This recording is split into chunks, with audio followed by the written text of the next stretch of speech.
आलोक जी, ये बताएं कि बीएफएसआई सेक्टर के प्रतिनिधियों ने वित्त मंत्री को क्या सुझाव दिए।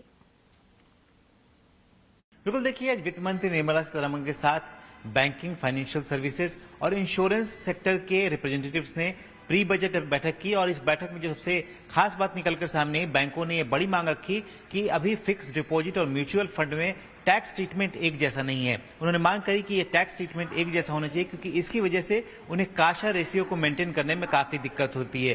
ज्यादा से ज्यादा लोग म्यूचुअल फंड की तरफ जा रहे हैं, फिक्स डिपॉजिट की तरफ कम जा रहे हैं, क्योंकि उसमें ज्यादा टैक्स लगता है। लिहाजा इससे बैंकों का काशा रेशियो गड़बड़ा जाता है। दूसरी जो डिमांड थी बैंकों की वो थी कि एनपीए को लेकर जो प्रोविजनिंग की जाती है उसमें अभी तक जो इनकम पर डिडक्शन है वो करीब 8-8.5% मिलता है। इसको बढ़ाया जाना चाहिए ताकि बैंक ज्यादा से ज्यादा प्रोविजनिंग कर सकें। जो एनबीएफसी थे, एनबीएफसी की तरफ से भी मांगे रखी गई हैं। उन्होंने कहा कि जो नेशनल हाउसिंग बैंक है उनके तर्ज पर उन्हें रिफाइनेंसिंग विंडो की सुविधा मिलनी चाहिए ताकि उन्हें आसान शर्तों पर ज्यादा से ज्यादा कर्ज मिल सके।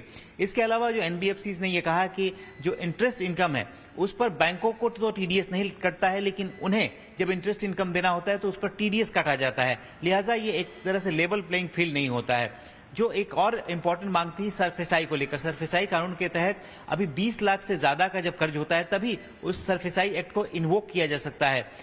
जबकि बैंकों के लिए लिमिट काफी कम है, तो उन्होंने बैंकों के तर्ज पर यह कहा कि 1 लाख रुपए से ज्यादा की कोई अमाउंट होती है तो ऐसे में सरफेसाई कानून को इन्वोक करने की उन्हें मंजूरी मिलनी चाहिए। तो इस तरह की डिमांड्स प्री बजट बैठक में वित्त मंत्री के सामने बैंकिंग और फाइनेंशियल सर्विसेज सेक्टर के लोगों ने रखी है।